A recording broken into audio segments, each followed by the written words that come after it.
with comedian Nova Boyle, and I'm quitting alcohol. So the fight game, it is a cruel, cruel mistress. Alexander the Great Volkanovski took an L in the featherweight division for the first time ever, and things aren't looking good. It's such a fucking rough game. But it's the highest of the highs you can get in the UFC now. To be a champion, and especially a decorated champion in the UFC, you're the top of the pile. You are the top of all sports. That's the way I feel. That's the way most people are starting to feel now. Fucking Tom Brady was hanging out with Volkanovski last week. Zuckerberg was fucking walking out with Volk today. You know, like presidents are calling up after wins. Arabian princes are flying you out. Like, it's pretty serious. You're the top of the pile. Fucking Ronaldo's on the side, clapping. You're the best fighter in the world. You can kill anyone. That's what it means. And people show you respect for that. It's the most primal fucking sport there is. But you ain't got fucking long. If you're one of the greats, you're fucking in. Usually you don't peak before 27. So you're looking at 27, 28, 29 is the beginning of your window to win a world title, if you're going to win a world title. And then that window closes fucking like 33. Well, Volkanovski is 35 and they're calling him an old cunt now. So 35, if you haven't won one already, trying to win one is going to be fucking difficult. So your window's really from about 28 to 32. You've got 4 years. If you're a contender, this is if you're at the fucking top of the stack. The rest of the cunts are just fucking wailing on each other for more or less no reason. So you've got that little window. And then if you do become champ, it gets even harder because every single fight you take once you become champ, you're fighting a fucking murderer, a hungry fucking savage. You know what I mean? On the way to the title, you can have some easy ones. Once you've got the title and you're defending it, there's no easy fights anymore. So you're just fucking in war all the time. This is as good as it gets as well. You're at the top of the game. And you're in a war every single time you fight. So you get to the top, you're defending. The longest guy who's reigned supreme is John Jones, but you're talking about like a freak of nature. And he's taken like 3 years off here and there. He's gone on long hiatuses. But he's just fought murderers his whole fucking career. And he's endured. And he still hasn't lost. But he's like one of the very few. Izzy Adesanya, he defended, then lost to Strickland. George St. Pierre back in the day. Volkanovski, I think he was champion for 4 or 5 years. Considered the greatest featherweight of all time.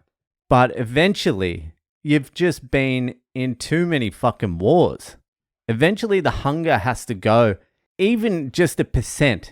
If the thing that was driving you on your way up was like money, fame, fortune, if that was driving you like 5%, let's say it's just 5%, which it isn't, it's much more than that. If you're broke, if you're dead fucking broke and you come from no money, then the money and the fame, the fortune, all that sort of shit is a massive driving force. It's probably more like 30%. But let's say it's just 5%. Once you've become champion and you've defended your belt, like once or twice, say, you've got all that. That's fame, fortune, everything. You're set for life, more or less. But now, there goes the 5% that was driving you. And if you're off 1% or even 0.5%, when you're fighting fucking murderers every single fucking time you get in the cage, then you're fucked. You're really fucked. Like, it's a cruel sport. It's a cruel fucking game. And so Alexander Volkanovski today fought a young guy, Ilya Puria. And I was concerned that he was coming back too fast after the shin kick to the fucking head by Islam Makhachev only like 3 or 4 months ago. Because what happens is, when you get your fucking head smashed in by a fucking shin, which is the equivalent of a fucking baseball bat at that level. When you get your fucking skull caved in by a baseball bat, it doesn't strengthen you. It weakens you. Volkanovski, after that fight, 6 days after it, was still failing the concussion test. And then like 10 weeks after that is the fight. It's crazy. But once you get a knockout like that, or a knockdown like that, he didn't fully get knocked out by the shin, but it was close enough. But once that fucking happens, the next time you get clipped, it's lights out quicker. And once you get fucking clipped the second time, the next time it's not going to take as hard a hit to fucking turn your lights off. So, I don't know. If I was fucking Volk, I would just say, I've had a great run. I'm done. But that's me. I'm not a fighter. I would never have made it to world champion with that attitude. But that attitude eventually ends up fucking chewing you up. So anyway, on the back end, once you've fucking won the title, defended it, become champion, fame, fortune, everything, then you're looking at like 10 years after retirement, when you finally decide to retire. 10 years later, your fucking memory starts going because you've taken so many fucking kicks to the head. 15 years later, your fucking speech starts slurring. 20 years later, you're fucking dribbling. Like, it's a fucking brutal, brutal fucking game. They deserve all the fucking adulation and fucking respect they get. That's fucking for sure. Because fuck that. If you're fighting as a career, you deserve fucking everything, because to me, there's no win. If you're doing fucking a martial art or MMA or anything for other than to defend yourself, if you're doing it to make a career, fucking, I don't know what's going on. That's crazy to me. They're talking about people have been getting CTE, that fucking brain injury, from repetitive fucking smashing. They're saying old soccer players who used to play with the wet leather ball get it. Like, it doesn't take that many hits to the head to get CTE.